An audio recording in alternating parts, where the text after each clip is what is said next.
Merci à vous déjà de vous être déplacé pour ce petit débat dans cette journée consacrée à l'entrepreneuriat dans les médias. On va essayer d'aborder un sujet qui est souvent le premier qu'on nous pose, même si on verra sans doute que finalement il y a plein de façons différentes de l'aborder, qui est le sujet du financement. Il y a trois profils très différents. Je vais vous laisser peut-être vous présenter chacun en quelques mots. Mais donc on a effectivement au milieu Alexis qui est leveur de fonds. Donc il a accompagné de nombreuses entreprises dans des levées de fonds, mais notamment des médias. Il va nous en dire un petit mot. Augustin, lui, travaille pour Les Jours. Les Jours, ils ont expérimenté un certain nombre de financements différents, du crowdfunding à la levée de fonds en equity, en capital, en passant par un modèle économique payant. Et Edmond nous parlera un petit peu de BriefMe qui, au-delà de sa phase de crowdfunding et un petit peu d'investissement perso au départ, a fait le choix de ne pas faire de levée de fonds. Augustin, juste peut-être pour te présenter en deux mots. En deux mots, donc moi je suis un des cofondateurs des Jours, lesjours.fr. On est un média qui fait de l'actualité en série qui existe depuis février 2016. Moi j'ai un profil financier à la base, donc j'ai fait de l'audit, du conseil, puis j'ai été cofondateur d'une startup dans la billetterie en ligne, donc j'avais plutôt un profil business, et au jour je m'occupe de tout ce qui est pas journalistique en fait. Donc moi je suis Alexis, j'ai monté Venturistic en juillet 2016 et donc on est spécialiste de levée de fonds, notamment pour des startups qui à peu près vos profils. C'est des gens qui démarrent en fait, qui ont un premier produit, qui cherchent entre 200 et 500 000 euros. Moi je viens aussi du milieu financier, j'ai passé un peu de temps en private equity et en conseil d'entreprise ou à bosser sur des gros modèles Excel, manier des chiffres, etc.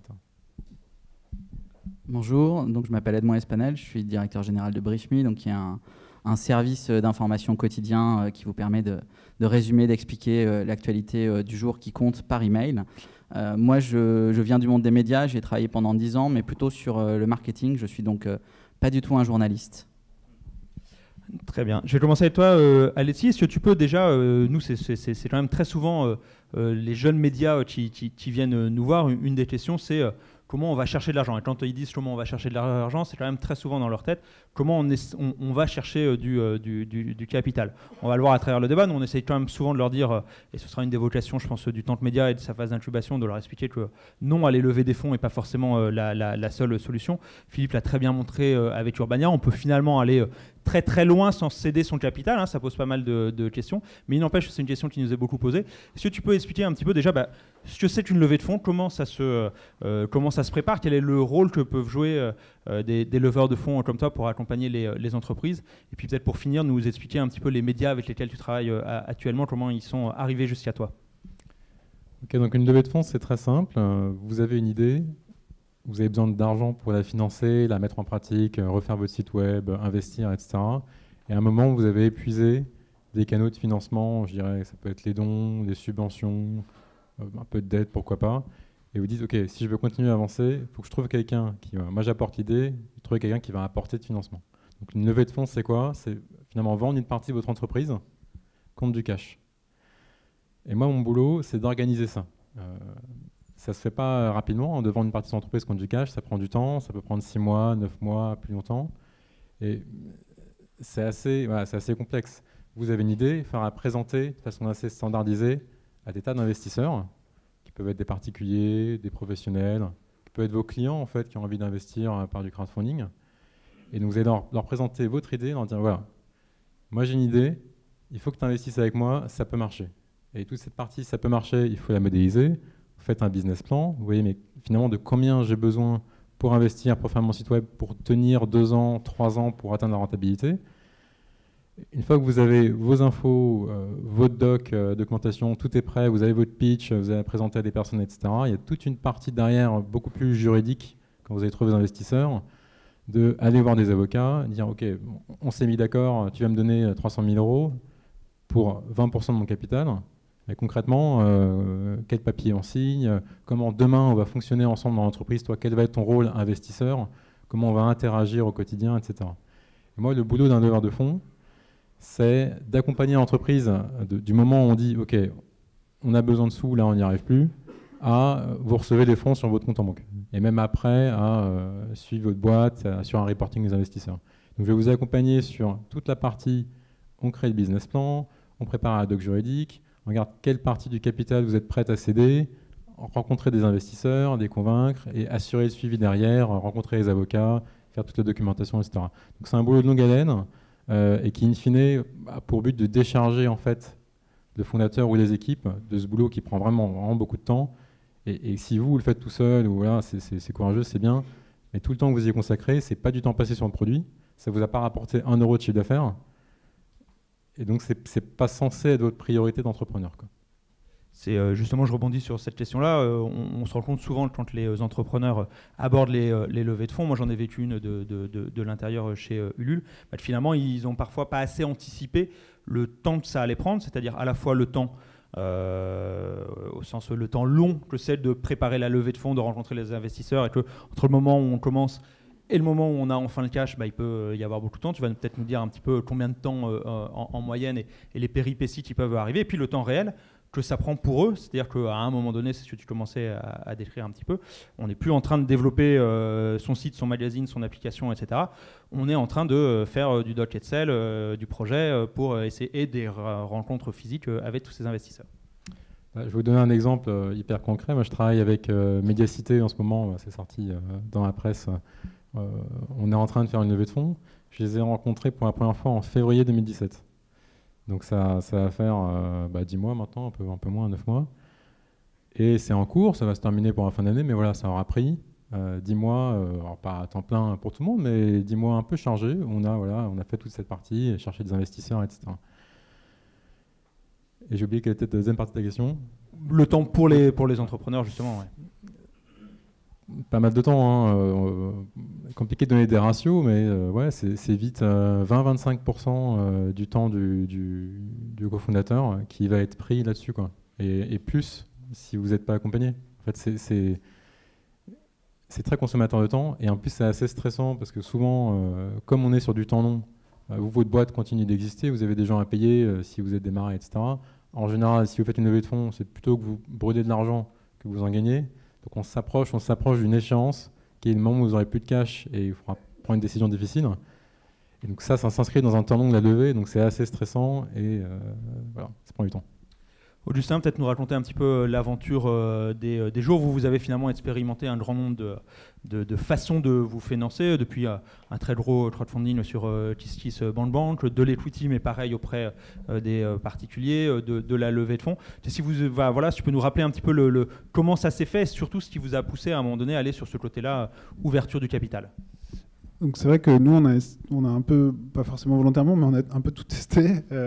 Mais je pense que moi, j'ai rencontré les autres cofondateurs des jours qui sont tous des anciens. On est 9 cofondateurs, ce qui est un peu atypique. Et il y a 8 anciens de Libération qui sont partis au moment où Patrick Drahi a racheté Libération et qui avait ce projet dans les cartons. Au départ, c'était quasi un projet de reprise de Libération, pour l'anecdote. Ils réfléchissaient avant que Drahi arrive à qu'est-ce qu'on pourrait avoir comme projet éditorial innovant. Ils avaient développé ça, Drahi est arrivé, ils se sont dit que finalement ils ne se voyaient pas rester à Libé avec Drahi, et je les ai rencontrés à ce moment-là, et moi j'étais en train de vendre la précédente startup où je travaillais. Et donc il y avait un projet éditorial très affirmé, très ambitieux, qui nécessitait du monde, déjà 9 cofondateurs, et l'envie de faire un média quand même généraliste, même si on avait renoncé à l'exhaustivité, mais donc avec... là, aujourd'hui, on est 16 personnes à temps plein. On a pour ambition de 25 à terme. Donc, il y avait un côté ampleur du projet qui déjà interrogeait sur, comme on n'avait pas tous des fortunes personnelles, et même si eux, ils étaient partis avec un peu d'argent en prenant le plan de départ de Libé, il y avait un aspect, de toute façon, on savait que c'était un projet qui avait besoin pour se déployer de fonds.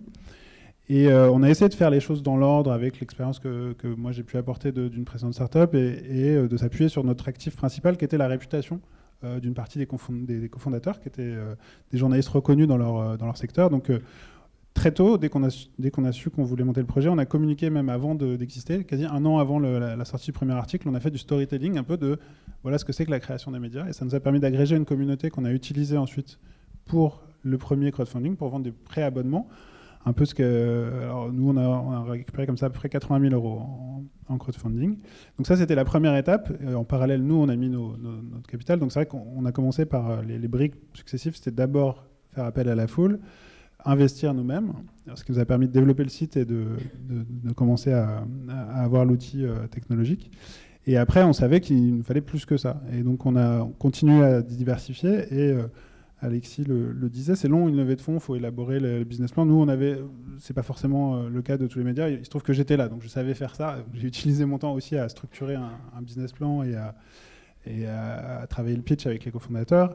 Et donc, finalement, une fois qu'on l'a fait une fois, il y a un effet économie d'échelle. Donc, on l'a pu l'utiliser pour une levée de fonds classique auprès plutôt de gens avec des profils business angels, pour un equity crowdfunding, qui est le côté aller lever des fonds, mais en equity auprès de la foule, et pour aussi tous les dossiers d'aide publique qui peuvent exister quand on est un média, mais qui sont à la fois, là aussi, qui sont quand même longs et un peu aléatoires, qui nous ont permis aussi de trouver plutôt de la dette. Donc on a de la dette, on a notre propre equity, on a du crowdfunding, l'equity crowdfunding et de la levée de fonds privée. Mais je dirais qu'on est assez, je suis pas sûr qu'on soit extrêmement typique comme exemple, parce que la taille qu'on était dès l'origine et l'ampleur du projet faisait que, voilà, nous, il y avait une évidence qui était que si on n'avait pas 1 million chacun à mettre sur la table, il fallait aller quand même trouver un peu d'argent. Mais ça reste, moi je serais preneur de l'avis d'Alexis là-dessus. Je pense que la presse reste un secteur qui n'est pas évident pour la levée de fonds. On a réussi à le faire parce qu'on avait prouvé qu'il y avait un intérêt pour le projet, parce qu'on avait mis, nous, de l'argent, parce qu'il y avait un crowdfunding qui avait bien marché, parce qu'il y avait les premiers articles qui étaient séduisants. Mais entre le premier contact, je pense, avec les premiers business angels et le closing du premier tour, il s'est écoulé quasiment 1 an. Et c'est vraiment pas un long fleuve tranquille, c'est pas facile, même sur un projet qui avait un peu de visibilité, qui avait fait un peu de presse avant même d'exister. Ça reste, je pense, il y a des choses à prouver dans les médias sur le fait qu'on peut avoir un équilibre économique. Ça reste, à part Mediapart, qui est l'exception qui confirme la règle, il y a un peu une méfiance peut-être du milieu du venture capital sur les médias. Je sais pas si...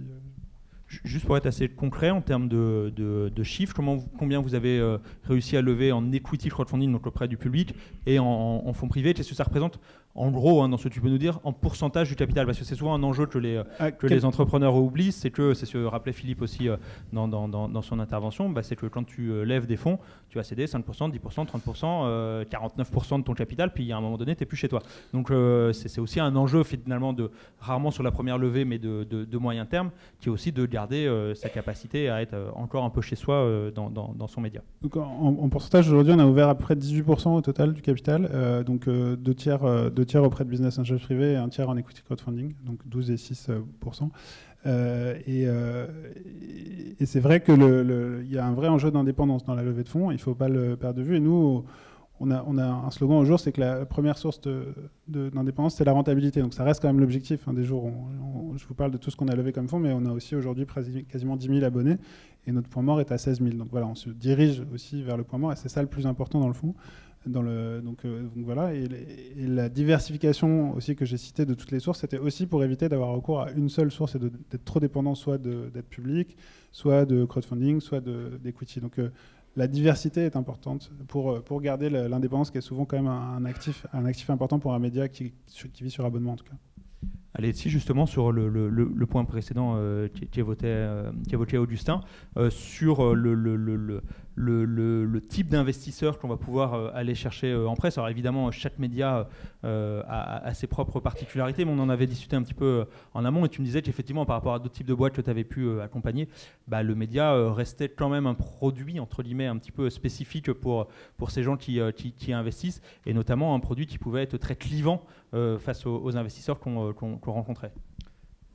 C'est certain, c'est un milieu qui est hyper peu utilisé. Ou en tout cas, on a un sentiment quand on est extérieur à ce milieu. Moi, je viens pas du tout des médias, donc j'ai découvert ça avec Médiacité. On a le sentiment que tous les journalistes sont peu utilisés et qu'on met un peu la main dans le panier de crabe, quoi. Donc on arrive, on se dit, ok, déjà, moi je regarde la télé, je vois des journaux qui ferment, qui licencient, c'est compliqué. C'est un business qui ne gagne pas d'argent. Donc, vous ne gagnez pas d'argent, compliqué de lever des fonds. Qui va mettre de l'argent dans une boîte qui va embrouiller toute sa vie? Et quand on dépasse ça, on se dit, et en plus, non seulement ça ne gagne pas d'argent, et en plus, gros risque juridique, risque réputationnel, je vais me taper des procès, etc. etc. Donc c'est sûr, c'est pas un secteur hyper sexy par rapport à dire, moi je fais du big data SaaS auprès de boîtes californiennes. C'est à la mode. Ceci étant dit, il y a des exceptions, il y a des gens comme Mediapart. Quand on creuse un peu, et moi c'est le travail que j'ai fait au début avec Mediacité, on se rend compte qu'en fait, ok, c'est un média, mais ça c'est pas important. En fait, c'est une boîte. C'est une boîte qui propose un service et les gens, pour avoir ce service, vont s'abonner. Donc tous les mois, ils vont payer quelque chose. Donc, en fait, là, on revient sur des modèles de type SaaS où vous vendez de l'abonnement. Après, que ce soit pour avoir accès à des articles, pour avoir accès à une plateforme, etc., tant que vous trouvez des gens, c'est un business model qui marche bien. Le fait de l'abonnement, les gens aiment bien s'abonner parce qu'il y a beaucoup de récurrence. On voit bien, on a une bonne un bon prévisionnel des flux. Donc c'est un bon secteur. Ceci étant dit, et effectivement ça confirme le point, il y a pas mal de gens qui n'investissent pas par principe dans les médias. Donc ça exclut toute une partie des investisseurs professionnels, des fonds qui vont plutôt sur des thématiques à la mode dans lesquelles les médias ne rentrent pas. Et même au sein de Business Angels, de gens qui mettraient des tickets plus petits en ligne avec les 200, 300, 400, 500 000 euros qu'on cherche habituellement pour une première levée, là aussi il y a des gens qui disent « Ah non, moi j'ai peur que l'équipe soit trop de gauche. Ah non, moi j'ai peur que l'équipe soit trop de droite. Donc moi j'y vais pas. » etc., etc. Et ça, c'est quelque chose que je n'avais pas vu dans d'autres secteurs avant, où c'était beaucoup plus, je dirais, business as usual. On était là pour les affaires, quoi. Juste pour rester sur ce sujet, avant de passer la parole à Edmond, tu m'avais un petit peu expliqué comment vous aviez justement réussi à construire ça avec Mediacité. À l'inverse, une des forces des journalistes, c'est que généralement, ils ont du réseau et que typiquement, quand on va lancer une levée de fonds, on ne part pas de rien. Il y a un moment donné, il y a des gens autour de nous qui sont capables de toucher des gens autour de nous ou qui connaissent quelqu'un. Ce n'est pas simplement, moi je suis dans mon coin, comment je fais pour aller chercher Xavier Niel ou Patrick Drahi qui est très très loin et que je ne connais pas. Il y a plein de façons de faire en fait, pour essayer d'aller chercher des investisseurs. Il y a plein d'endroits où il y a de l'argent. Est-ce que tu peux nous expliquer comment vous avez travaillé ce volet-là ? Ouais, on a bien exploité le réseau des fondateurs qui sont nombreux, hein, comme les gens chez Mediacité, ils ont démarré à 7. Donc ça fait du monde, en fait, ça fait du monde et chacun connaît quelqu'un qui connaît quelqu'un qui connaît quelqu'un. Il faut bien vous rendre compte qu'autour de vous, même des gens dont vous pensez qui ne pourraient pas vous aider sur demain votre projet, votre levée de fonds, en fait, quand vous leur en parlez, quand vous dites voilà, moi j'ai besoin d'aide sur cette thématique, est-ce que tu connais pas quelqu'un qui ? Et bien souvent si, des gens connaissent, des gens ont un réseau, des gens vous aident, ils sont prêts à vous aider en fait. Donc en tapant un peu le réseau des fondateurs, on trouve beaucoup de monde. Ensuite, il y a, investir, c'est le métier de beaucoup de personnes. Donc c'est des gens qui demandent à être contactés. Vous allez sur demain, ce soir, le site de Kima, le fonds de Xavier Niel, vous pouvez déposer un dossier. C'est facile en fait de rentrer en contact avec ces gens. Ils demandent d'avoir des dossiers. Le corollaire, c'est que forcément, vous êtes un fonds d'investissement, vous recevez 15 dossiers par semaine. Donc pour que votre projet soit sélectionné, il faut un peu surnager dans les 500 dossiers, 600 dossiers par an qu'ils vont recevoir. Et un point qui est intéressant quand même avec les médias pour, je dirais, nuancer le côté assez politique, c'est spécial, c'est que c'est aussi un secteur où il y a des gens, des investisseurs qui pour le coup sont fans. Des gens que vous n'avez pas tellement finalement à convaincre, vous leur présentez l'idée, ils adhèrent à l'idée et ils disent ok, moi j'y vais, le business plan ça ne m'intéresse pas, c'est ton projet, j'ai envie de le soutenir, j'y vais. Et ça, c'est pas quelque chose que vous avez ailleurs parce que c'est pas un secteur, c'est un secteur qui est clivant, donc il y a des gens que vous perdez, il y a des gens que vous attirez aussi. Ce qui facilite un peu le travail quand même. Edmond, là on était sur deux modèles de médias, Mediacité, qui accompagnent Letzi et Les Jours, qui effectivement ont une particularité de départ, c'est d'avoir beaucoup de cofondateurs. Donc forcément, au niveau cash, ça demande très vite de pouvoir sortir vite pas mal d'argent, etc. Qui sont en plus sur des modèles payants, mais avant de faire rentrer les abonnés, ça prend toujours un petit peu de temps. BriefMe s'est développé sur un autre type de modèle et finalement avec aussi une légèreté dans le développement du journal qui fait qu'il n'y avait pas besoin de 10 personnes dès le démarrage pour faire tourner la boutique et donc qui vous a permis pour l'instant dans votre façon d'avancer de ne pas non plus forcément avoir besoin d'ouvrir votre capital. Si tu peux nous expliquer un petit peu comment vous avez avancé et construit ces 2 premières années, je crois en gros, de BriefMe. Alors effectivement, BriefMe, l'histoire est un tout petit peu particulière parce que il y a eu une sorte de mini levée de fonds, mais je vais vous expliquer comment. En gros, c'est un projet qui est né fin 2014, qui s'est lancé début 2015, qui a commencé à bien trouver son marché, ses premières métriques, sa bonne dynamique, financé par ses 4 cofondateurs, mais dans les 4, il n'y en avait qu'un et demi qui était vraiment opérationnel au quotidien. Et puis à un moment, en 2016, il a fallu passer l'accélérateur pour développer encore plus fort ce projet-là, parce qu'à un moment, quand il faut mettre un peu d'essence, notamment pour faire du marketing, il faut pouvoir mettre un peu plus de fonds. Donc moi, je suis rentré dans ce projet-là à l'été 2016, et donc j'ai été à la fois investisseur, donc BriefMe a fait une petite levée de fonds, et je me suis dit, je vais être opérateur. À l'époque, moi, je cherchais un média, une agence de communication à racheter. J'avais quitté une expérience dans la presse professionnelle et j'avais envie d'aligner mes intérêts d'actionnaire et mes intérêts de personnes qui travaillent tous les jours. Et j'ai rencontré Laurent Mauriac, qui est le journaliste à l'origine de BriefMe, qui était un des cofondateurs de Rue 89. Le projet m'a énormément séduit, donc le côté coup de cœur dont parlait Alexis tout à l'heure, il est décisif. Et puis après, comme je ne suis pas un perdreau, on a regardé les chiffres et je me suis dit, là, il y a quelque chose d'intéressant à faire. Donc moi, le premier conseil que j'aurais à vous donner si vous cherchez à entreprendre, c'est de vous dire, c'est quoi mon modèle économique et comment je fais rentrer de l'argent. Donc des projets journalistiques passionnants, j'en vois passer plein très souvent. Et moi, n'étant pas journaliste, je les regarde avec un autre regard et je me dis, mais ok, comment ils vont faire pour vivre, se développer et payer des gens correctement dans 2 ans, dans 3 ans, dans 4 ans, dans 5 ans.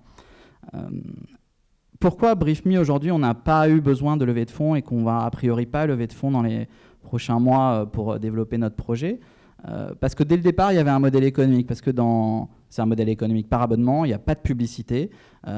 C'est une logique. On recrée de la confiance directe avec le lecteur. Il y a un service quotidien qui vous est utile. Il y a une contrepartie, il y a des gens qui travaillent pour le faire. Prenez votre carte bancaire, ça vous coûte quelques euros par mois. Donc, le premier point, c'est vraiment de travailler dès le départ dans le projet, le modèle économique, la façon dont on fait rentrer, le cash, parce qu'on va parler de cash. Nous, la question du chiffre d'affaires, moi, je ne sais même pas quel chiffre d'affaires on fait chaque année. Je le découvre quand je regarde le rapport des comptes. La seule chose qu'on regarde, nous, c'est la trésorerie. Donc, notre problématique, c'est qu'on a un modèle d'abonnement, et c'est ça qui est vertueux pour tous ceux qui ne prennent pas le virage publicitaire, c'est qu'on a une prévisibilité des revenus. Quand on a des abonnés, ils payent d'avance. Ils payent d'avance le mois, ils payent d'avance l'année. Et donc, ça fait rentrer le cash. Et donc, aujourd'hui, nous, notre enjeu, il est plutôt de développer notre portefeuille abonné. On a aujourd'hui 6000 abonnés payants individuels et une petite activité B2B vers les entreprises. Et donc, on sait où on est, comment on va. On était à 1500 il y a 15 mois. On vise 10 à 12 000 l'année prochaine. Et donc, on est allé chercher d'autres modes de financement. Alors, il y a eu un crowdfunding à l'origine fait par les fondateurs. Il y a eu ensuite de la dette à 2 niveaux. Une première dette, c'est ce qu'apportent les gens qui travaillent sur le projet, notamment les actionnaires, en termes d'apport au compte courant. Donc, on peut financer en capital, mais on peut aussi dire, ce projet, j'y crois, mais je vais apporter du cash. Donc, je vais souscrire l'entreprise va souscrire une dette à l'égard de ses associés pour pouvoir financer son développement. Et ensuite, nous, on a fait de la dette bancaire l'année dernière, alors avec une banque un peu particulière qui est familière des entrepreneurs des médias et de la culture, qui est l'IFSIC, qui est une filiale de la BPI et qui est spécialisée sur ce type de dossier. Et Augustin, je crois que tu l'as pris aussi pour les jours, et Augustin et Alexis l'ont dit, c'est difficile parfois de convaincre que la presse, c'est un bon investissement. Donc c'est mieux d'aller voir des interlocuteurs qui savent les modèles économiques de la presse, les difficultés, les opportunités. Et un modèle par abonnement, c'est pas rentable avant 3 à 5 ans. Donc ça brûle du cash. Et il faut donc réussir à assumer ce cash-là. Donc, premier levier, le capital. Deuxième levier, la dette auprès des associés, la dette bancaire. Troisième levier, on est dans un pays formidable qui, même si parfois, d'un point de vue syndical, on considère que les aides directes à la presse qui vont massivement pour soutenir une industrie déclinante du papier existent, elles sont là. Donc on a pu aussi en profiter. Il y a notamment un fonds pour l'émergence. Donc on a profité d'aides et de dispositifs qui nous ont permis là aussi d'amener des briques de financement supplémentaires pour développer le projet. En préparant ce matin, je me disais combien on a mis sur les 3 premières années en investissement cumulé sur ces différents canaux. On a mis un peu plus de 400 000 euros. D'accord. Est-ce que ça a été compliqué de convaincre justement ces banquiers sur de la dette? Alors même s'ils connaissent bien les médias et qu'ils ont l'habitude de ce type de modèle, c'était quoi les arguments finalement? Qu'est-ce que vous avez réussi à construire en amont qui fait que vous avez réussi à vous faire entendre et à aller chercher un petit peu d'argent? Puis Augustin, peut-être tu nous diras aussi un petit peu chez vous comment ça s'est passé. Je pense qu'ils ont regardé d'abord le profil des entrepreneurs. Donc Laurent, ça fait 30 ans qu'il est dans les médias, c'est un journaliste et un entrepreneur qui a déjà réussi avec Rue 89 sur cette aventure-là. Moi, je suis plutôt un homme de marketing et j'avais exercé des responsabilités dans différents groupes médias avant. Donc je pense que ça crédibilise le dossier. C'est vrai que je pense que c'était un point important. Et le deuxième point, ils ont regardé les métriques. Donc ils ont regardé les comptes et la structure capitalistique, les fonds propres, et puis le modèle économique. Donc notamment en termes de trésorerie, c'est-à-dire la chose qu'ils regardent, c'est est-ce qu'ils vont être capables de rembourser la dette dans 2 ans ou dans 3 ans, parce que souvent il y a une franchise de remboursement. Donc on présente le business model et on montre qu'on est capable de rembourser les échéances de la dette, comme quand vous allez faire un prêt pour acheter un appartement ou une maison ou une voiture, le banquier il se dit voilà, est-ce que le flux de revenus fait que la personne va pouvoir rembourser. Donc c'est des gens très sérieux et très raisonnables, donc ils regardent si on peut rembourser. On dit souvent, Augustin, vous qui avez justement expérimenté des différents modèles, à quel moment vous êtes allé faire ce type de prêt? On dit souvent on ne prête qu'aux riches quand on s'adresse aux particuliers.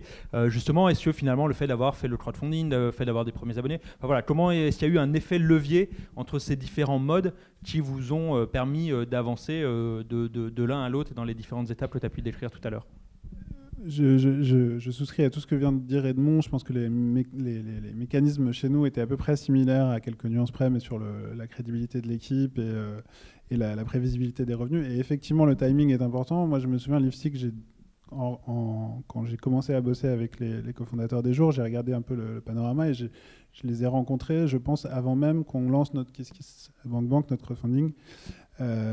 Juste pour prendre la température, leur dire voilà, on veut faire ça, on compte aussi lever des fonds, qu'est-ce que vous en pensez? Ils m'ont dit c'est super intéressant, revenez nous voir quand le média existera, vous aurez des abonnés et vous aurez levé des fonds, en gros. Hein.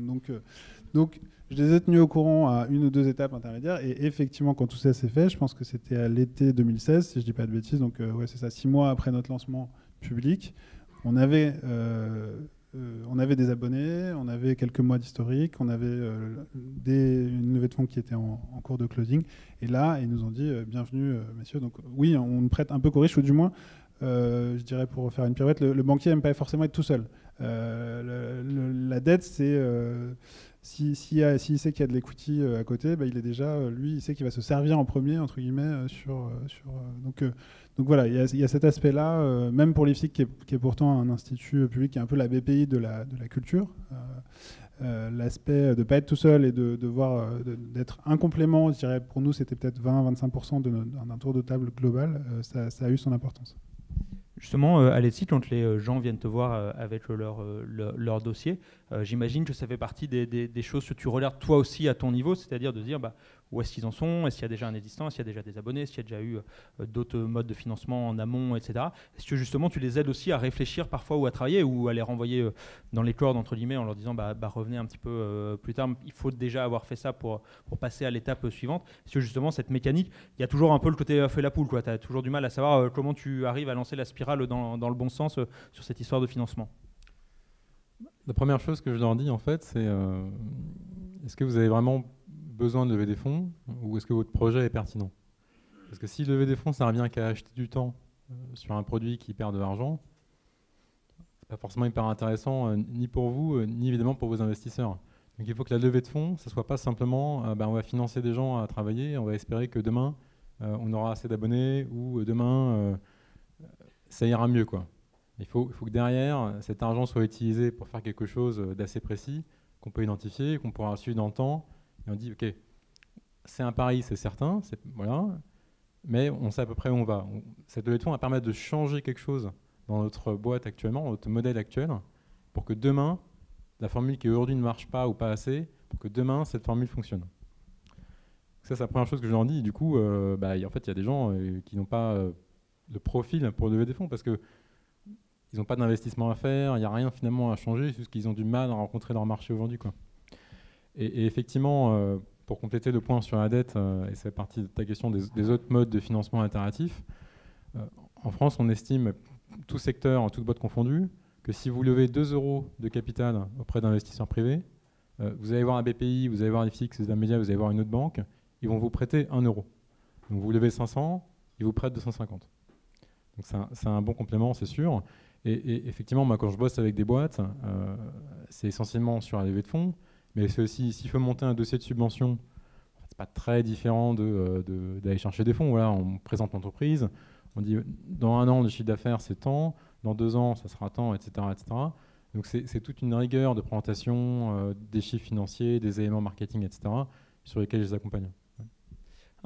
Une autre chose que j'ai retenue dans ce que vous disiez, c'était l'importance des fondateurs de l'entreprise. On dit souvent, notamment dans le milieu des startups, on lève très régulièrement des fonds, que les fonds d'investissement, ils vont souvent avant tout sur le profil des fondateurs de l'entreprise, plus que sur le projet lui-même, parce que finalement, ils se disent si ces entrepreneurs sont bons, entre guillemets, même si l'entreprise marche moyennement, ils arriveront à pivoter, à rebondir, etc.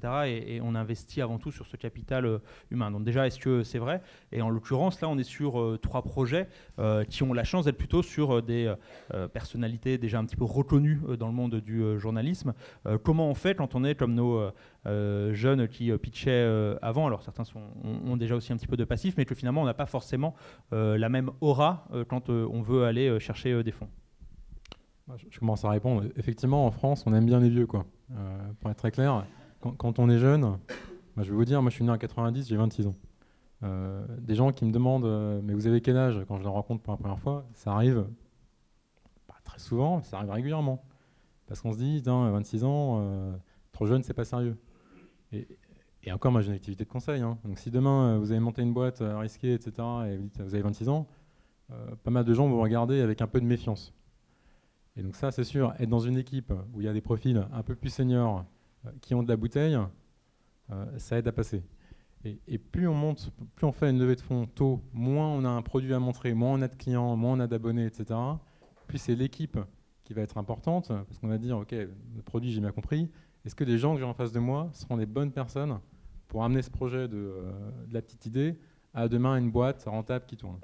Donc complètement avoir une équipe, je dirais, qui a beaucoup d'expérience ou qui a des bonnes compétences, c'est hyper important. Mais ça peut être une équipe de jeunes, mais il faudra se battre, il faudra montrer nos compétences et montrer que ce projet, c'est justement par des jeunes qui doit être fait parce que c'est un nouveau concept, une nouvelle génération, on renouvelle quelque chose, etc. Je t'accompagne juste pour finir là-dessus. Un autre média, je ne sais pas si on peut les citer, je ne sais pas où ça en est, mais qui est en l'occurrence plutôt constitué d'une équipe un peu expérimentée, mais nettement plus jeune et qui ressemble plus finalement aux gens qu'on a pu voir avant. Est-ce que par rapport à un média cité, donc qui est essentiellement des anciens de l'Express dans les premiers cofondateurs, avec plutôt 20-30 ans d'expérience derrière eux pour la majorité, est-ce que ça change quelque chose justement dans ce rapport-là? Comment tu les aides dans ce cas-là à se préparer? Ouais, je travaille aussi avec l'imprévu que certains d'entre vous doivent connaître. Effectivement, c'est une équipe qui est plus jeune. Moi, j'ai pas senti sur ce dossier un déficit de crédibilité parce que c'est une boîte qui existe depuis quelques années. Ils ont fait leur chemin, puis des fondateurs ont fait d'autres choses avant, donc ils arrivent bien à se projeter, à montrer qu'ils sont compétents pour cette boîte. Il n'y a pas de problème. Ce que ça change, c'est forcément 20 ans de carrière, ça fait un réseau. Ça fait du monde, et à 30 ans, vous n'avez pas le même réseau qu'une personne de 50 ans. Ça, c'est mécanique. Et le monde sur ce sujet, finalement, effectivement, toi, tu avais déjà un petit peu de bouteille de ton côté, Laurent et les autres associés aussi. J'imagine que c'est quelque chose qui, toi, dans ton investissement, là, pour le coup, en tant qu'investisseur, t'as plutôt rassuré. Est-ce que tu avais regardé d'autres dossiers? Est-ce que ça t'arrive de regarder d'autres dossiers, ou c'est plutôt aujourd'hui quelque chose qui occupe 100% de ton temps et de ton argent? Alors moi, ce qui m'avait rassuré, c'était d'abord le fait que j'étais persuadé que le service qui est BriefMe aujourd'hui, et je vous invite, pour ceux qui ne l'ont pas encore essayé, c'est 1 mois gratuit, vous allez sur le site, vous mettez juste votre adresse email, je ferme la parenthèse promotionnelle, mais c'est important. J'étais persuadé que ce service-là, il répond à une demande pour faire face à l'infobésité, pour pouvoir se réconcilier avec l'actualité au quotidien en un email par jour. Et ensuite, moi, j'ai regardé le fond, j'ai regardé les métriques, c'est-à-dire j'ai regardé, il y avait combien d'abonnés, d'où ils venaient, quel était le taux de réabonnement, quels étaient les moteurs marketing qu'on pouvait mettre dedans. Et puis j'ai été séduit par Laurent, mon associé, on est mariés maintenant, parce qu'une association comme ça, c'est quelque chose de fort, sur le fait qu'on allait pouvoir ensemble construire cette nouvelle étape. Parce qu'effectivement, on n'était pas cofondateurs ensemble, mais on allait construire une nouvelle étape ensemble de développement. Donc son profil, effectivement, il était rassurant parce que c'est un journaliste qui a beaucoup d'expérience et un talent. Enfin voilà, je suis très admiratif de son talent journalistique. Et donc, mais j'ai regardé vraiment beaucoup les métriques parce que moi j'ai mis de l'argent. Et donc en mettant de l'argent, j'ai pas hérité. Donc moi je mets l'argent que j'ai gagné en tant que salarié. Donc je regarde d'abord les métriques et l'intérêt du projet. J'ai investi dans un autre dossier média, je crois que défend Alexis Joulier à côté. J'ai mis un ticket chez Médiacité parce que je pense que c'est un projet qui fait du sens de remettre du journalisme d'investigation les grandes métropoles locales, fondé sur un modèle d'abonnement. Mais là, on va dire c'est à titre strictement personnel parce que je pense qu'il y a des projets qui nécessitent d'être un petit peu aidés. Mais c'est aussi en regardant la qualité éditoriale de l'équipe et la capacité du modèle économique à se déployer. Donc moi, aujourd'hui, je crois dans les pure players d'information. Je crois dans les pure players d'information par abonnement. Je pense que le modèle publicitaire, il est mort de façon très cash, sauf pour quelques gros carrefours d'audience très affinitaires dans le grand public ou en B2C. Et donc, il va falloir de nouvelles formes d'entrepreneuriat et de nouveaux modes de financement parce que l'abonnement, c'est pas rentable tout de suite. Et donc, de toute façon, la problématique du cash et de comment on fait rentrer en parallèle des premiers revenus d'abonnement, mais comment on lève le financement pour pouvoir investir, et notamment investir dans le contenu et dans le marketing. Le modèle économique de l'abonnement, il est simple. Pour servir un lecteur ou pour en servir 100 000, ça vous coûte le même prix tous les jours. Donc, tant que vous n'avez pas atteint le point d'équilibre, vous brûlez du cash. Et atteindre le point d'équilibre, ça prend du temps. Et grosso modo, quand on regarde les comparables, c'est 3 à 5 ans. Donc, il faut lever. À quel moment on commence à se dire, je crois que la question a été posée à Philippe tout à l'heure de manière un peu similaire, mais à se dire que finalement ces métriques, ils commencent à avoir un intérêt. Tu ne fais pas 100% dès le départ tous les mois ou toutes les semaines. Médiacité, c'est un bon exemple. C'est un média qui est quand même très jeune. Si je ne dis pas de bêtises, leur campagne de crowdfunding sur Ulule, c'était février dernier, je crois, quelque chose comme ça. Donc, avril, donc même encore un petit peu plus tard. Donc ils ont ouvert, je crois, 2 villes depuis, peut-être une 3e récemment, puis ils ouvrent différentes villes en France. Mais donc voilà, il y avait eu cette campagne qui avait plutôt bien marché, mais qui n'était pas non plus un des immenses succès comme on a pu en voir d'autres passer. Les jours étaient un succès important, par exemple. Et commence à y avoir un petit peu d'abonnés, mais j'imagine qu'ils ne sont pas encore à 5000 abonnés ou sur des chiffres. On se dit, bon, il y a un trend qui commence à être vraiment intéressant.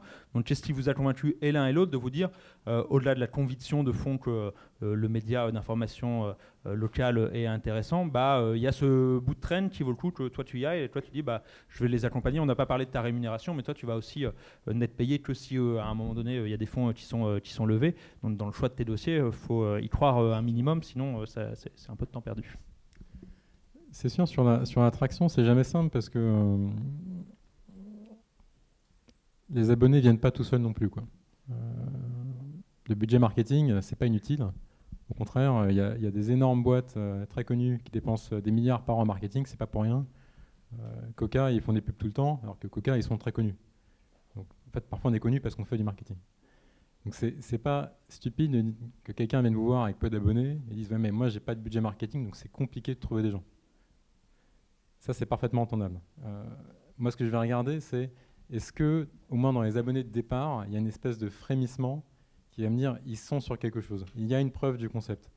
Ces gens, ils sont sur c'est une offre qui va intéresser un certain nombre de personnes.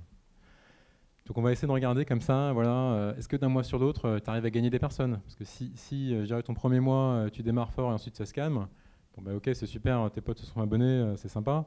Derrière, tu as du mal à trouver des gens que tu connaissais pas et qui ont un vrai intérêt pour le produit.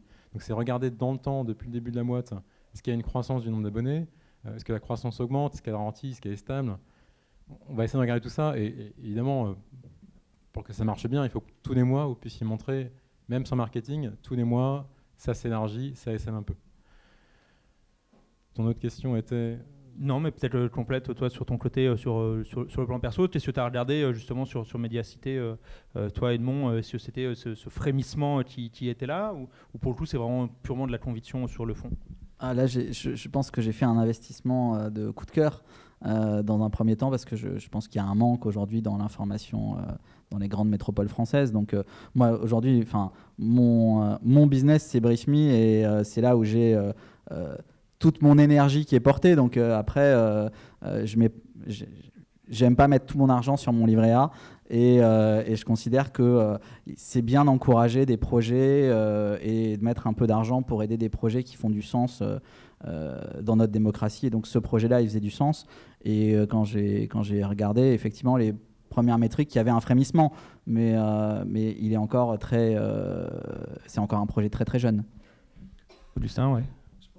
Il y a un paradoxe amusant qui moi m'est souvent venu en levant des fonds pour les jours, c'est que quand on lève des fonds, il y a cet exercice obligé de faire un business plan, de montrer une traction, etc. Mais quand on est un média, finalement, là, il faut le faire. Il faut arriver, il faut montrer qu'on maîtrise ce langage-là, qu'il y a quelque chose, il y a un business derrière, mais la décision, Edmond vient de le dire, on lui a demandé alors les chiffres de Mediacité, il a dit moi c'était un coup de cœur. Et finalement, souvent il y a un paradoxe, on construit quelque chose de le plus sérieux possible, le plus business possible, mais il ne faut pas se faire complètement des illusions. La décision sur un média, sur quelque chose d'un investissement très clivant, il faut qu'avant tout la personne en face de vous, elle adore ce que vous faites, ou elle soit vraiment ou elle adore les journalistes, parce que c'est rarement une décision purement business.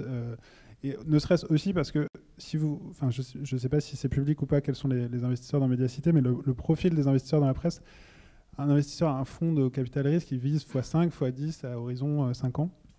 Et même les plus beaux projets de presse en France, même Mediapart, je ne suis pas sûr qu'il ait une rentabilité qui puisse justifier ça, notamment parce qu'on est sur une taille de marché qu'est la France. C'est rare d'arriver à s'internationaliser. Donc on n'est pas sur les mêmes multiples potentiels. On ne fait pas les futurs Facebook, sauf à avoir un projet très technologique, qui est moins un média, qui est moins du contenu et qui est plus une technologie. Donc voilà, il y a la technique de la levée de fonds, on en parle très bien Alexis, et il faut arriver à être sérieux, être business et montrer qu'il y a un vrai business derrière, mais je pense que le processus de décision est quand même sur l'affinitaire, le coup de cœur ou l'affinitaire. Il faut cette affinité, mais si on n'a pas le plan financier un peu stable derrière et le début de traction, ça suffit pas à l'arrivée. Ouais, c'est une condition nécessaire et non suffisante, quoi. C'est que vous êtes obligé de passer par là, d'avoir votre business plan, votre pitch, etc., mais ça fera pas la levée de fonds, c'est certain.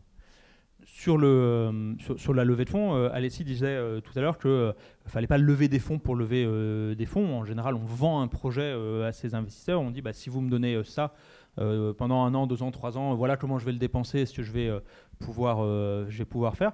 Vous aviez levé sur quel axe? Est-ce qu'à ce moment-là, vous étiez sur le projet global les jours et sur l'idée et la première traction, ou quand même cette levée de fonds elle était assez fléchée en disant là dans ce dont on a besoin d'investir sur l'outil marketing, on a besoin d'investir sur l'outil technique, on a besoin d'investir sur l'humain. Voilà, s'il y a des choses qui ont été mises en avant, ou est-ce qu'il y a des choses qui portaient plus que d'autres dans le projet ou dans les retours que vous avez pu avoir? Je dirais que la première ou le premier tour où j'englobe un peu toutes les sources confondues, c'était plus sur le projet global avec un début de traction qui était regardé. On a fait un crowdfunding. Le crowdfunding est souvent un peu un déclencheur un indicateur d'intérêt. Donc ça permet de montrer que, de même que là, il y a eu ce projet, par exemple, Hebdo, qui a montré qu'il y avait une énorme base derrière. Donc nous, c'était plus sur le projet global, sur la première levée. Là, on est en ce moment dans une deuxième tour de table où on va plus montrer on peut montrer des choses un peu plus précises. Par exemple, des actions marketing qui ont marché et qu'on voudrait développer, ou par exemple tel type de contenu qui est plus intéressant. Après, Edmond le disait, il y a une notion de temps quand même. Le modèle sur abonnement, 3 à 5 ans. Voilà, nous par exemple, on est à 2 ans, donc ça s'entend qu'on a encore besoin d'au moins 1 an pour atteindre le point mort. Donc il y a cette subtil équilibre à trouver entre être un peu fléché. C'est plus facile de dire si je mets 1 million de pubs dans le métro, je vais avoir X millions d'abonnés, mais c'est pas toujours possible. Voilà, mais il faut trouver l'équilibre. C'est la question que j'allais te poser, Edmond. Il y a justement souvent ce réflexe dans le côté levée de fonds, qui est de se dire, une fois qu'on a commencé à trouver justement cette traction, ce modèle économique. Regardez, quand j'investis 100, j'arrive à avoir tant d'abonnés, et donc si j'investis 10 000, je vais faire la même culbute, et donc je vais arriver beaucoup plus vite à l'équilibre. En l'occurrence, c'est souvent le choix de faire, de se dire je vais faire cette levée de fonds pour investir là-dessus. Vous, c'est pas le choix de vous le faire, parce que vous êtes plutôt pour l'instant sur une traction naturelle. Alors il y a un peu d'investissement en marketing grâce aux abonnés, mais ce que je veux dire, c'est que vous pourriez vous dire aujourd'hui, si on cédait 10 ou 15% du capital, on aurait le cash pour aller plus vite chercher ce point d'équilibre, parce qu'on aurait plus à investir sur nos outils de levier marketing. Alors, je vais répondre sur la première partie de la question. C'est nous, quand même, on a eu différentes phases d'apport en cash par les différents leviers dont on a parlé, qui sont venus par d'autres moyens, dont la dette, et ils nous ont permis d'accélérer sur la dépense marketing, de recruter un responsable technique que je vois d'ailleurs dans la salle, qui nous permet aussi d'accélérer sur l'expérience utilisateur, parce que plus on grossit, plus la complexité de la gestion des plateformes, des clients, elle est forte, donc il faut aussi densifier l'équipe pour le faire. Donc on a à chaque fois utilisé ces étapes pour accélérer notre développement. Et puis le deuxième point, c'est de se dire, ta question, mais pourquoi vous ne levez pas un petit peu de fonds en ouvrant du capital pour accélérer plus vite ? D'abord, nous, on a une conviction forte avec Laurent Mauriac, mon associé, c'est que la première indépendance éditoriale, c'est l'indépendance économique. Et donc, on a envie d'être indépendant économique et de dépendre principalement de nos lecteurs et de nos abonnés. Parce que dans la proposition de valeur qu'on leur fait, c'est d'éditer un service d'information sans parti pris. Sans parti pris, sans ligne politique, sans imposer un regard idéologique sur le fonctionnement du monde. Et donc, c'est beaucoup plus facile de le faire quand on a comme principale source de revenus que ses lecteurs, pas d'annonceurs, et aussi quand on n'a pas autour de la table des actionnaires, des personnes qui ont des intérêts dans d'autres activités et qui pourraient faire, même si, et Augustin peut-être nous parlera de son expérience, puisqu'il en a quelques-uns autour de la table, même s'ils ont des parts très minoritaires, et on se dit, mais ils ne vont pas intervenir dans le contenu. Voilà, nous, on pense que ça peut faire porter une légère suspicion et qu'on n'a pas envie aujourd'hui de l'avoir. Vous pouvez avancer sans, c'est aussi bien. Effectivement, Augustin, moi j'avais une double question finalement sur ce côté un petit peu mariage, celui dont parlait Edmond tout à l'heure, c'est-à-dire le mariage collectif avec tes compagnons de route des jours. Et notamment, c'est souvent une phase, alors ça s'est peut-être passé très facilement chez vous, mais qui tangue souvent parfois un petit peu la phase de levée de fonds. Alexis le rappelait, ça demande quand même pas mal de temps, c'est un investissement humain, c'est pas forcément toujours évident intellectuellement ou d'aligner exactement bien tout le monde, ou juste ça crée une pression qu'il faut savoir gérer. Donc voilà, est-ce que ce mariage à ce moment-là, il y a eu des divergences qui sont finalement assez normales aussi quand on est neuf, et puis à l'inverse, une fois qu'on a levé des fonds, on a des nouveaux invités au mariage qui sont les investisseurs. Pour le meilleur, ils viennent vous filer un coup de main, et puis faut aussi ne pas avoir qu'une vision négative des investisseurs, c'est-à-dire ils sont aussi là pour soutenir le projet, le conseiller. Il y a un soutien financier, mais c'est aussi souvent des gens qui peuvent amener un conseil entrepreneurial important. Puis effectivement, c'est aussi des gens qui, à un moment donné, récupèrent un pouvoir, attendent qu'on réponde à des objectifs, et c'est une nouvelle pression aussi qui finalement émerge. Sur le comment on s'organise quand on est pas mal de cofondateurs pour lever des fonds, effectivement, nous, tout court, le fait d'être beaucoup de cofondateurs, ça posait des questions originales pour la levée de fonds ou pour autre chose. Donc il a fallu assez vite, et on s'y est attelé un peu avant de rentrer dans l'opérationnel, trouver une gouvernance qui fonctionne entre nous, comment organiser la délibération collective, sachant qu'on a tous le même nombre de parts en plus, donc on est vraiment égalitaire, et l'efficacité opérationnelle, donc désigner, avoir des rôles clairs. Et l'avantage, c'est que finalement le journalisme, c'est une activité assez structurée, donc quand on se met d'accord sur qui dirige la rédaction et ensuite qui dirige le business, finalement il faut trouver cet accord-là et comment le faire fonctionner, mais ça permet opérationnellement et au quotidien de bien fonctionner. Et ça valait aussi pour la levée de fonds, c'est-à-dire qu'assez naturellement il y avait un duo entre la personne qui est présidente des jours, Isabelle Roberts, et moi sur la partie financière pour aller lever des fonds, puisque on était opérationnellement les deux qui s'occupaient de la partie plus business. Donc ça, c'était pas si compliqué, si ce n'est que ça pose des problèmes uniques d'être 9 cofondateurs, mais une fois ceci réglé, c'était pas plus problématique d'aller lever des fonds. Je t'interromps juste là-dessus. Moi, mon expérience des anciens médias, finalement, est plutôt que souvent, il y avait une très grosse ambiguïté sur le rôle des uns et des autres, et que finalement, le directeur Général était souvent aussi directeur de la rédaction, parfois quand même un peu rédacteur en chef. Généralement, il voulait être journaliste politique, si ce n'est un peu plus que ça. Je caricature un peu, mais bon, je pense que ceux qui ont fait quelques anciens médias ont pu vivre ce genre d'expérience. Tes associés, peut-être aussi par exemple. Finalement, est-ce que c'était aussi finalement une des clés du bon fonctionnement, c'est de se dire, en vrai, on l'a dit tout à l'heure, il y a besoin de quelqu'un qui fasse du marketing, il y a besoin de quelqu'un d'un modèle économique, il y a besoin de technique aujourd'hui, etc. Enfin voilà, finalement, il y a peut-être aussi à un moment donné, même si c'est une aventure commune, des rôles et des savoir-faire qui soient un peu clairs, même si ensuite, j'imagine que vous faites des comités de direction super sympas tous ensemble de temps en temps. Alors, j'ai pas exactement compris la question. J'ai compris que tu disais... Non, mais je veux dire, est-ce que c'était une condition sine qua non finalement moi, j'ai l'impression que finalement, c'est aussi parfois une des choses qui ne fonctionnent pas très bien dans les médias traditionnels, le côté un peu mélange des genres et qui ne les a pas forcément aidés à se réinventer ces 10 dernières années. Est-ce que c'était une conséquence tirée, par exemple, de vos aventures précédentes ? Ouais, là, disons que c'était à la fois compliqué mais facile parce que les intérêts de tout le monde étaient alignés. Tous les cofondateurs étaient à la fois journalistes mais copropriétaires. Donc finalement, une fois qu'on se mettait d'accord sur comment fonctionnait la gouvernance, les intérêts de tout le monde étaient que le business marche et faire le meilleur journalisme possible. Et on était d'accord sur qui, opérationnellement, tous les jours, pouvait acheter des crayons, quoi. Enfin, je caricature un peu. Et après, il y a comment faire vivre des discussions stratégiques importantes, genre quand lever des fonds, auprès de qui, etc. Là, il faut réussir à organiser ça collectivement, avoir comme des conseils d'administration, nous on appelle ça le conseil des fondateurs, où on discute de ça. Mais effectivement, c'était plus simple de tous partir fort de ces expériences, comme tu disais, de mélange des genres, etc. Là, tout le monde était dans le même bateau, propriétaire du bousin, et donc il fallait que ça tire dans le même sens. Après, ta deuxième question... était sur le nouveau mariage, donc c'est celui avec les investisseurs. Alors, c'est vrai que quand c'est aussi minoritaire que chez nous, ça pose pas vraiment de sujet. Pour être franc, j'ai très peu d'échanges avec nos actionnaires.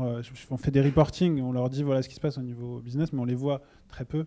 Et il n'y a jamais eu le moindre même échange sur l'éditorial. Parce que, notamment, nous, c'est des profils de gens qui ont beaucoup d'autres activités dans la vie. Et donc, un média relativement petit par rapport à leurs autres activités, c'est vraiment pas leur sujet. Et après, c'est plus vis-à-vis de l'extérieur, ça peut donner un problème d'image. Quand on est un média sur abonnement, quand on dit l'indépendance, il faut bien expliquer, ok, c'est juste, entre guillemets, moins de 20% de mon capital, ces gens-là n'ont aucun mandat social, n'ont même pas de siège au conseil d'administration, donc on est totalement indépendant d'eux, et après ça se prouve au quotidien dans la manière dont on couvre éventuellement les secteurs. Donc c'est plus se prouver au quotidien.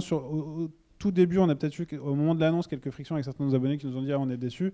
On a expliqué, attendez, le plus gros, là, il a 3%. Xavier Niel, il a 3% chez nous. Il est propriétaire du monde. C'est pas la même chose, c'est pas le même rapport de dépendance. Après, ça peut toujours surprendre ou interroger, c'est sûr. Ça reste la pureté voudrait qu'on soit complètement tout seul, effectivement. Mais... On va commencer à prendre des questions de la salle. Moi, j'en avais juste une dernière. Là, on est sur des modèles sur abonnement. Quid de lever des fonds si on n'est pas sur un modèle sur abonnement? Est-ce que c'est possible aujourd'hui, vous estimez? Toi, tu disais tout à l'heure que le modèle publicitaire, tu n'y croyais pas du tout, donc en tout cas, tu ne mettras pas ton argent personnel dedans.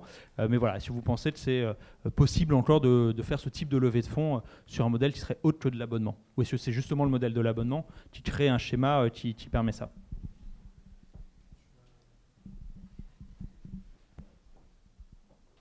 Les investisseurs aiment bien l'abonnement parce que c'est récurrent, c'est expliqué Edmond, bon prévisionnel. Donc c'est un modèle qui marche bien.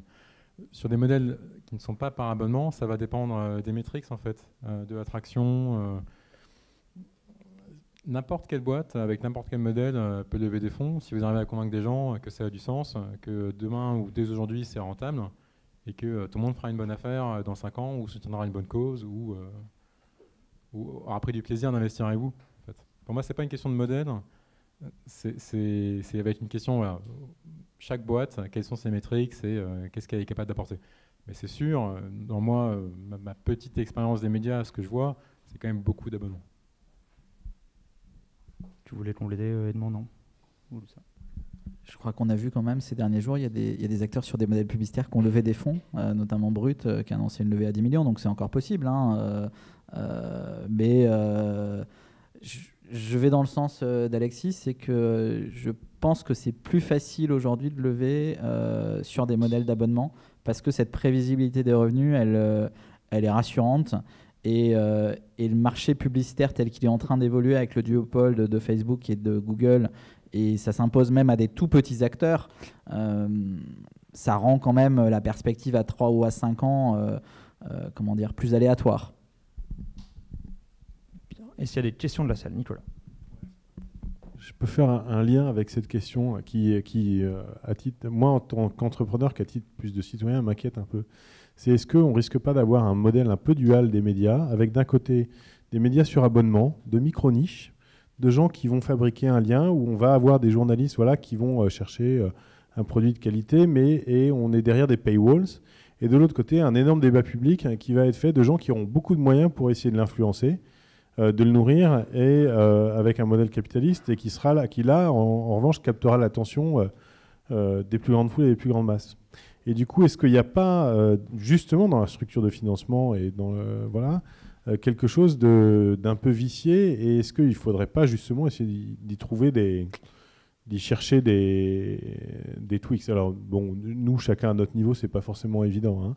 Mais est-ce que ça ne vous questionne pas aussi, justement, ce dualisme potentiel entre, je caricature, la pureté magnifique des jours de Brief Me, que j'aime comme média, mais moi je suis un joyeux bobo engagé, etc. Et le déversement de fake news sur les réseaux sociaux, où là il y a des investissements et des fonds perdus. Voilà. Mais moi je vais jouer au vieux con, mais peut-être si on se remet sur le panorama des médias français des années 70 ou 80, il y avait à la fois des médias derrière un paywall, alors ça s'appelait un kiosque, et donc il fallait acheter son journal, et en même temps il y avait Europe numéro 1, Radio Monte Carlo et un audiovisuel public. Donc la coexistence d'une information à laquelle on peut accéder gratuitement et d'une information plus affinitaire pour laquelle on paye, elle n'est pas nouvelle, elle date de l'apparition et de la massification de l'usage de la radio.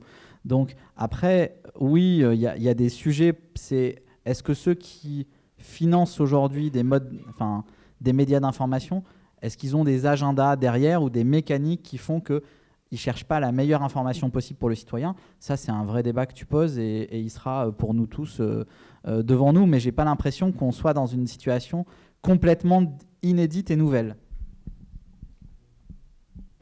Augustin?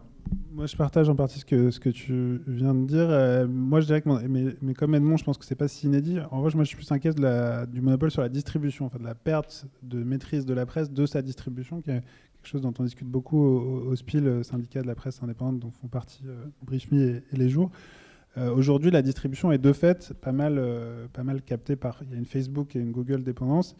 Il y a des initiatives de kiosques chez les opérateurs téléphoniques, mais qui ont été faits plutôt pour de mauvaises raisons, des raisons fiscales. Donc, comment réinventer une distribution de la presse qui ne soit pas trop captive? Il y a quelques initiatives, dont une qui s'appelle la presse libre, dont on fait partie. Mais voilà, ça, pour moi, c'est un sujet d'inquiétude peut-être presque plus grand, parce que je trouve qu'il y a une variété dans le débat public. Il y a des gens qui sont plus ou moins prêts à payer pour plus ou moins un niveau de qualité.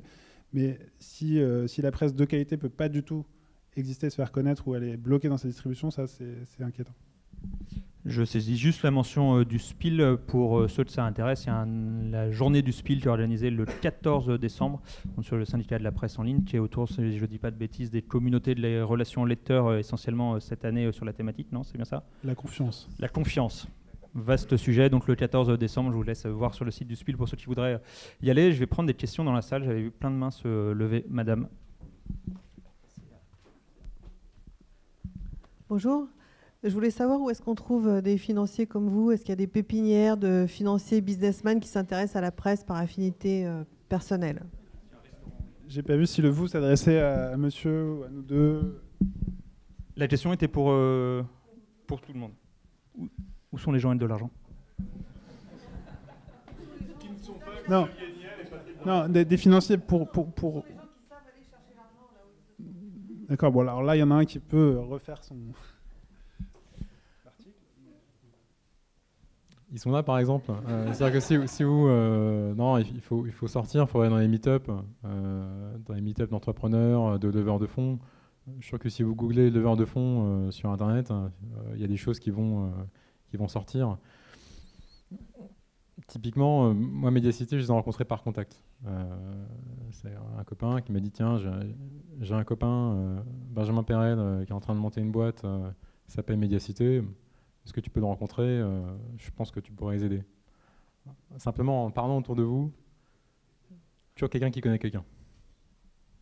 C'est un des rôles, me soufflait Nicolas aussi, du tank média à moyen terme. Surtout de ce que j'ai compris des débats, c'est-à-dire que l'enjeu est finalement pas tant de trouver les personnes capables de donner de l'argent ou la personne comme toi qui est capable d'accompagner, que d'avoir suffisamment bien bossé ce qu'on veut faire pour pouvoir aussi aller voir ces gens-là, parce que finalement le lien, tu le disais tout à l'heure, tu tapes le verre de fond, y a plein de gens qui aujourd'hui sont prêts finalement à investir et qui n'attendent que des dossiers entre guillemets, quoi.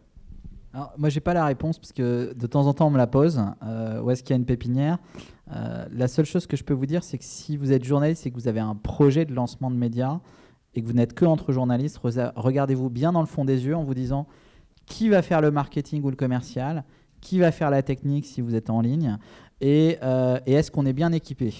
Donc après, il n'y a pas de pépinière, mais il y a des talents dans ce pays très nombreux qui ne sont pas forcément des gens qui sont dans les médias, mais qui à un moment ont trouvé que votre idée elle est super intéressante et qui auront envie de travailler avec vous.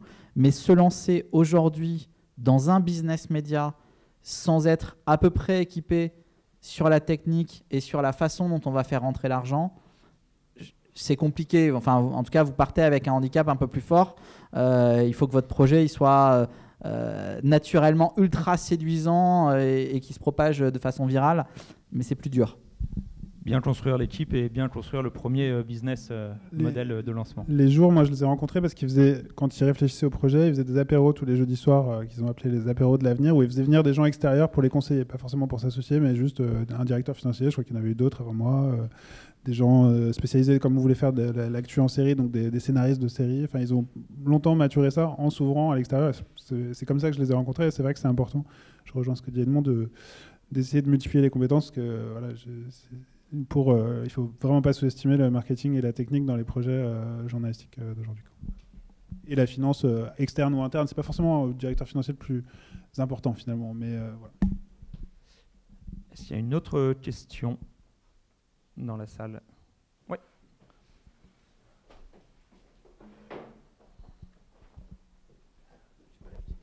Je n'ai pas l'habitude de parler avec un micro. Donc. Bonjour. J'ai l'impression, quand je vous écoute et dans ce que je regarde un peu partout autour de moi, qu'il y a beaucoup d'innovation dans que les créateurs de contenu essaient d'innover dans leur modèle, où ils réfléchissent à créer de nouveaux journaux, des nouvelles plateformes de contenu. Mais c'est ce que vous disiez, monsieur Desjours, que je ne vois pas beaucoup d'innovation dans la manière de distribuer. C'est comme s'il y avait une fatalité. Il faut passer par Facebook. Et il y a le mail, il y a la newsletter qui revient, c'est vrai, qui revient en force. Je ne sais pas, moi je ne suis pas un spécialiste. Et donc si vous avez des éléments à nous donner sur les nouveaux moyens de distribuer le contenu, parce qu'aujourd'hui voilà, il y a beaucoup de création de contenu, mais comment est-ce qu'il est distribué aujourd'hui? Moi je vois beaucoup Facebook et c'est vrai la newsletter, et je trouve ça dingue qu'il y ait autant de gens qui créent beaucoup de contenu, plein de choses, qui fassent plein de choses, et qu'au final, on se retrouve à devoir y accéder via Facebook. C'est une excellente question dont je n'ai pas complètement la réponse. On peut faire, il y a des initiatives, il y a des gens qui tentent des choses. Il y a eu une mode pas mal du paiement à l'acte avec Blendle, qui était une start-up en Hollande, mais qui n'a pas percé pour l'instant en France, qui permettait d'acheter de l'article à l'unité. Il y a effectivement des newsletters. Nous, on croit pas mal à l'agrégation des indépendants dans des logiques de... Il y a un des sujets sur l'abonnement, c'est que c'est bien l'abonnement, mais il y a le budget individuel de chacun étant pas extensible. À un moment, s'abonner au jour, ce que je vous encourage à faire, j'ai pas encore fait ma pub, à Mediapart et au Monde, ça fait déjà un budget très très important, un peu difficile à justifier pour quelqu'un d'autre qu'un vrai fan de presse. Donc nous, il y a sans doute des logiques d'agrégation dans des kiosques. Il y en a un qui est libre, qui s'appelle La Presse Libre, où il y a Alternative Économique, bientôt Mediapart, nous, Arrêt sur Image. Voilà, c'est une tentative. On n'a pas forcément la prétention avec ça toucher des millions de personnes, mais on essaye. Et voilà, je pense qu'il y a sans doute, des projets intéressants, si ce n'est rentable, du moins intéressants socialement, à inventer des plateformes de distribution qui soient hors GAFA. C'est vrai que nous, on n'est pas trop, pour l'instant, c'est Twitter qui nous apporte c'est plus Twitter que Facebook, notre canal de distribution, mais c'est lié à, historiquement, on avait des journalistes qui avaient déjà des gros following, mais voilà, moi aussi, je me méfie pas mal de Facebook, même si on s'en sert pour l'acquisition, parce que la dépendance à un algorithme un peu opaque, on a vu les expérimentations qu'ils ont fait là sur le newsfeed, où ils se sont dit, tiens, si on séparait complètement le flux d'informations du flux des gens sur leurs amis, donc s'ils font ça, ils vont tuer tous les médias qui en dépendent. Enfin, il y a un vrai sujet, mais j'ai pas la réponse. Sans doute un bon business à creuser, au moins une vraie utilité sociale à creuser. Question complémentaire pour BriefMe, justement, vous passez par la newsletter. En revanche, comment vous faites connaître, c'est quoi les leviers d'action? C'est uniquement par les abonnés, ou est-ce que finalement vous allez sur ces plateformes aussi pour avoir un levier marketing pour aller chercher plus de monde? Alors effectivement, il y a deux sujets, il y a la distribution, monétisation, il y a l'acquisition. Sur la distribution, monétisation, nous on a pris le choix de ne pas défendre de ce qu'on appelle la plateformisation des contenus.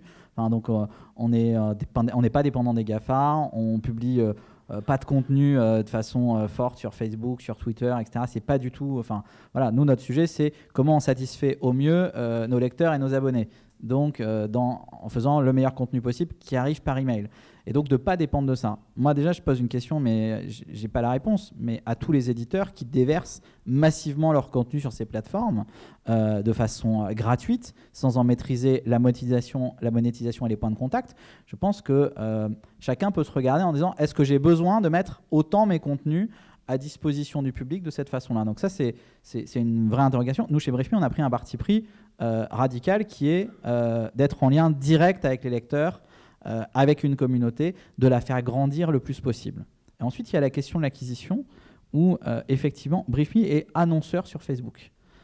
C'est le paradoxe, c'est qu'en même temps, si on veut toucher les Français aujourd'hui pour leur dire on est en train de faire un truc formidable, venez nous découvrir, eh bien, quand ils sont dans une expérience digitale, vu le temps qu'eux-mêmes passent sur Facebook, j'ai intérêt à leur afficher de temps en temps de la publicité sur Facebook, de la publicité sur Twitter. On utilise plein d'autres canaux, des partenariats, du bouche à oreille qu'on organise, des choses comme ça.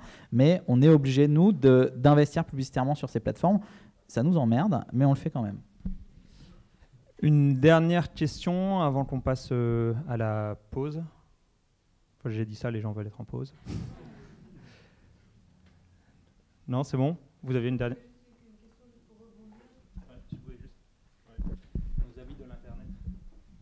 Sachant qu'une sponsor sur Facebook ne fonctionne que si le post a déjà fonctionné, du coup, comment vous faites pour acheter de la publicité en étant sûr? Enfin, vous sponsorisez pas de post? On ne sponsorise pas des posts, on fait des campagnes publicitaires génériques qui disent BriefMe, c'est formidable, venez nous découvrir, c'est gratuit pendant 30 jours.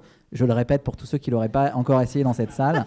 Donc voilà, on fait des campagnes génériques. On n'est pas du tout dans cette logique où on met un contenu et on sponsorise et on essaie de générer des likes et puis des gens qui viennent sur le site en se disant ah il a l'air bien ce site, j'aurais envie d'aller un peu plus loin. Nous on dit juste c'est comme une campagne d'affichage qu'on pourrait faire dans le métro. Pour le moment on l'a pas encore fait dans le métro, mais de dire coucou on est là, on fait quelque chose de bien, venez voir. Okay. Je vais vous remercier de m'écrire tous les jours sinon. Merci de nous lire. Les connaît le petit Jean, c'est bon, mangez-en. La première est gratuite. Voilà, donc vous avez un mois gratuit à Ernest, un mois gratuit à BriefMe, les jours où vous faites un peu de surenchère ou 1 € le premier mois pour les jours. Non mais au-delà de la blague, on vous invite évidemment à aller découvrir tous ces différents médias. C'est aussi une façon de les soutenir au-delà des campagnes de crowdfunding souvent qu'on voit sur les temps de démarrage, mais de les soutenir ensuite avec de l'abonnement et d'aller les découvrir.